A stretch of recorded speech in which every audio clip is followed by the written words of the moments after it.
Hello friends, welcome back. Hope you're doing well. Today I'm in Luminar Neo and I'll be sharing three different things with you. The first thing is I'm going to talk about converting to monochromes and show you a few different ways to do it. The second one is I'm going to walk through an edit of a monochrome and share some tips and tricks and some things that I think about when doing so. And third, this might be your favorite part, I'm sharing some free presets for Luminar Neo that will convert to monochrome. It's a pack called Winter Moods. There's a link down below. It's available to anyone that subscribes to my newsletter. You can get those and I'll demo those in this video as well. Let's go ahead and get started. I've got this photo here and I want to show you a few different ways that you can convert to monochrome. Now the first and most obvious one is, of course, you go into the black and white tool and you just click convert to black and white and it's done.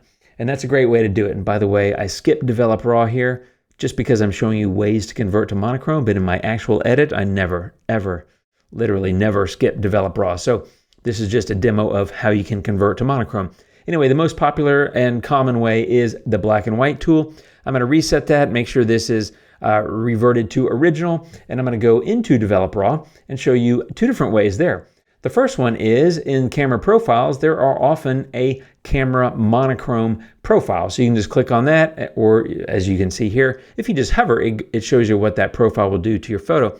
But camera monochrome, that's a good one as well. And by the way, if you need to, you can Google DCP files and find some on various websites and download those. But anyway, that's a second way that you can convert to monochrome.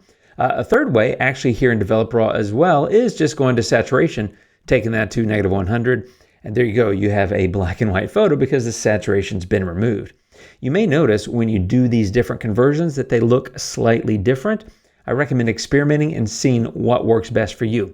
That's three ways. There's a fourth way as well, and that is actually in the Mood tool, which is the LUT tool. LUT is a lookup table, and a lookup table is basically a set of instructions that convert color and tone values in your photo. Well, you can use monochrome LUTs as well. So click choose LUT. And again, you would need to get LUTs. I have a monochrome LUT pack on my website that I sell, and that's actually loaded here. So I'll use that as an example. But as you hover, you get a preview. Now, this is called Monomania. There's Monomania 2, Moonlight, Moonlight 2. There's a few in this pack. However, you might be looking at it and saying, hey, Jim, that's not monochrome. Well, the reason why is just click it. The reason why is because its amount 30 is the default in Luminar. Just go to 100 and there you go. You can see that. So now if I show you some of these LUTs, you can see you get a much more visual representation of a true black and white or monochrome. So those are the four different ways you can go about converting to monochrome. I'm going to go ahead and revert to original, and I want to walk through a full edit here and show you how I would handle this particular photo, give you some tips and tricks as we go. So in the interest of just a pure edit, I'm going to skip the camera profiles and just show you a full regular edit here. I'm going to start by taking the highlights down to a -100, and that's simply because they're way too bright. I'm going to lift the shadows in order to get a little bit more balance in the photo and add a little bit of contrast as well. Now, that's not a great looking photo at this point. This is just getting started. I always recommend getting started with Develop Raw before and after. I have brought back some of the sky, and that's going to be useful to me. Now, normally, majority of my videos, I go straight to super contrast. However, when I'm using a monochrome or converting to monochrome, I prefer to go ahead and just jump into that monochrome conversion straight away after using Develop Raw. So I'm going to go get the black and white tool and just go ahead and click convert to black and white, and there we go. The reason I like to do that is because I will be using super contrast, but I prefer to go ahead and get it in black and white so I get my mindset wrapped around the idea of monochromes early on in the process instead of later in the process. And now that I've done that, one of my favorite components of the black and white is this luminance slider. So if I turn this off and you look at the colors, predominantly I see green, yellow, and blue. The reason that's important is because in the luminance slider, you have green, yellow, and blue here, plus other colors. And what I want to do is experiment with the luminance or brightness values of these different colors. So if you see, especially on those hills down here where those that fall foliage exists, I'm going to go ahead and move the yellow to +100. That looks pretty good. The green, if I lift that, I don't see a big difference except in the foreground. Well, I want that to be more in shadow, so I'm going to take that to -100. And blue is going to impact the sky a lot. I'm actually going to go to a -100 there. And I've actually made quite a bit more dramatic monochrome just by playing with the luminance sliders here in the black and white tool. One of the reasons I actually do like converting with the black and white tool, I like having those luminance sliders to play with. So before and after, we're on our way. And one of the things I like to do, of course, is create a dramatic photo, because I feel like with monochromes, you can just make a way more dramatic result in black and white or monochrome, and it doesn't look over the top. Whereas if you do really dramatic in color, those colors get kind of crazy. So I'm going to come in, now that I've already converted to monochrome, I'm going to come in and make my super contrast adjustments. It's a great tool. I use it second after Develop Raw, except in monochromes, where I like to use it third, because I want to convert to that monochrome first. Now, I got to the numbers that I'm using here just based on pure experimentation, and I'm just looking at my notes and just kind of recreating them so that I can get to the result that I like. And I'm going to go ahead and do that. So something about like that. Now, if you look at the before and the after, a lot of the impact is in the sky, but it really brightened up the sky before and after. Again, before and after, I like that. And the ability to isolate these tonal areas, highlights and midtones, especially in this case, really comes in helpful. So before and after. Okay, now the next tip when editing a monochrome for me is, because you've removed that, what I like to call the visual sugar rush of color, because that's all gone, you're left with just shape and tone and color and composition and things like that. So for me, that really begs the question of, what am I going to do with the light?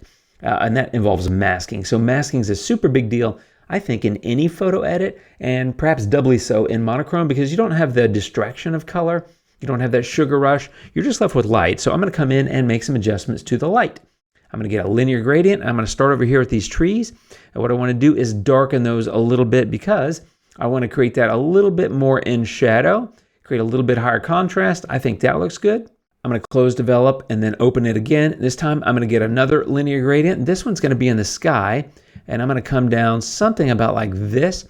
And all I'm doing is kind of creating a polarization effect in the sky, but I'm only kind of doing part of the sky. So I'm going to do that, and I'm going to drop the exposure here, not as much. I actually see a couple of spots in the sky, but that's giving nice contrast to those clouds. Remember, the clouds got brighter when we use super contrast, and now that I'm darkening that blue behind them, it's creating a little bit more pop up there, I think. Before and after, let me remove those spots real quick before we jump into the next edit. Okay, I think that looks better. Now that I've done that, I want to come in and I want to play with these mountains over here. So I'm going to go into Develop, Masking, and get a brush. And I'm just going to go ahead and paint this area. Okay, so overall, my mask looks about like that. Just kind of a rough brush overall. And now I want to go into adjustments, because that's a key part of the photo. I want it to really pop. And so in order to do that, I'm going to slightly lift the exposure. I'm going to bring it up like that, just creating a little bit more visibility. I'm actually going to lift the highlights. It's just contained to that area, so I want that to be a little bit brighter. I'm going to pull the shadows down, which is going to create a little bit more contrast in that area. Add a little bit of smart contrast, which further enhances that contrast. And then I'm going to pull the whites up. So something about like that. Now, if you look at the before and after, massive visual difference in that area. Again, that's before, quite a bit darker and flatter. And that's after, quite a bit more pop. And it's essentially really popping those bright areas, creating deeper contrast, darker blacks, brighter whites, if you will. And I love doing stuff like that, because you can do things like that in a monochrome that just don't look good in color photos, but I think it looks great here. Now that I've done that, I'm going to go to Accent AI, and I'm going to get another mask. This will be a linear gradient. And what I want to do is basically impact everything but those trees that I darkened earlier. So it's going to be a mask about like this, where I'm covering the sky and those mountains, and then just kind of fading into those trees.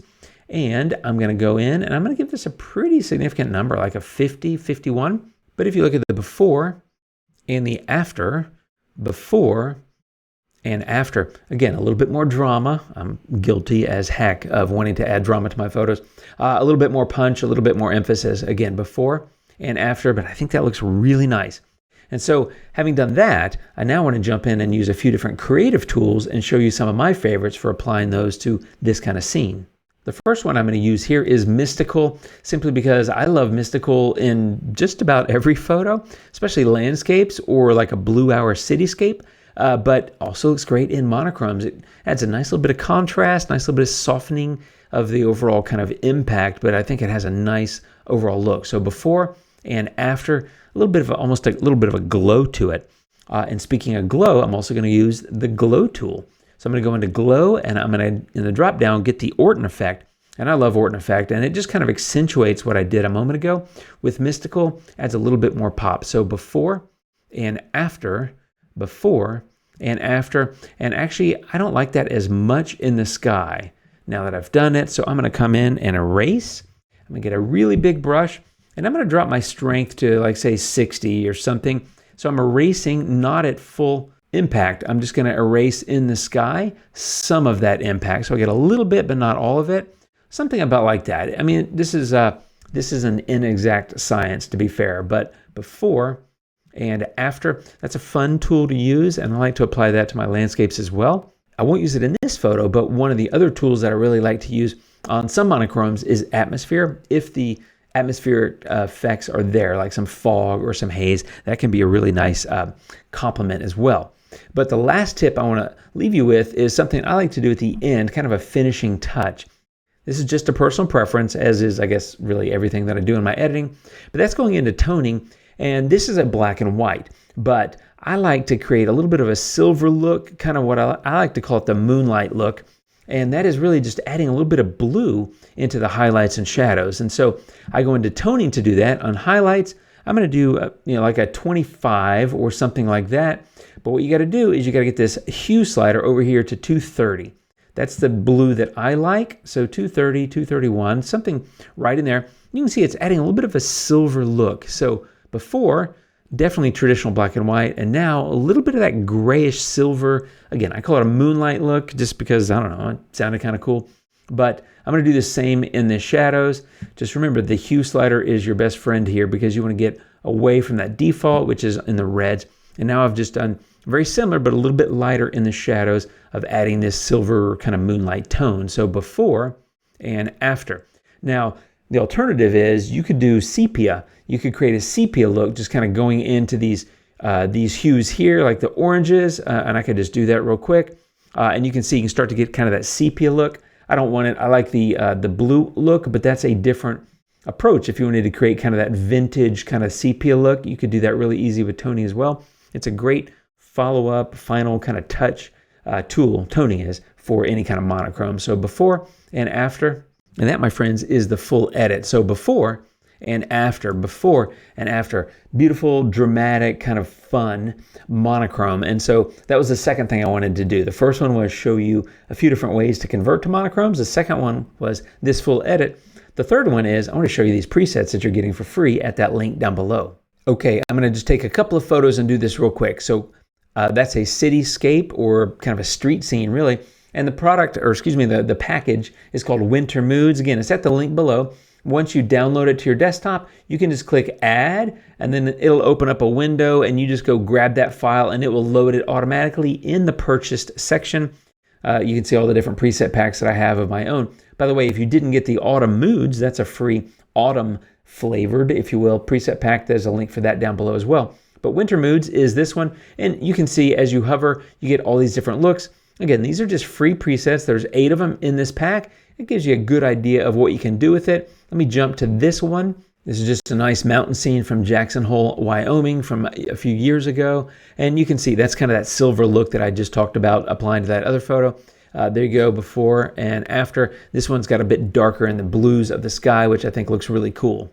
And then here's another landscape from the same place, essentially, where that edited photo came from. This is just Colorado, north of Durango. And these were fall colors, but you can get some really dramatic and beautiful monochromes. And don't forget, you can come in, and if you get something that you like, but it's a little bit off, you have the ability to customize things. So let's say you take this one and click that. Don't forget, you have the ability here to reduce the intensity of the preset, but you can also go into Edit and then click on the Edits tab, and that shows you the different tools that are a component of this edit. But you can also add your own, and maybe you want to brighten the foreground. I'm making this up here, my friends. Linear gradient, just a quick drag across the foreground and slightly brighten it a little bit, or lift the shadow, whatever. You know how to edit, I'm sure, but that's just an idea. So if you don't love the initial look, presets are difficult to look great on every photo.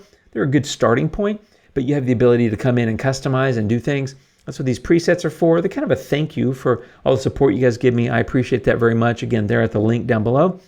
And that's it for this video, my friends. Just wanted to walk through a few different things you can do with monochromes. I'm having a lot of fun with them, as you can tell, and I think you can get some beautiful dramatic results like this one in just a couple of minutes playing around in Luminar Neo.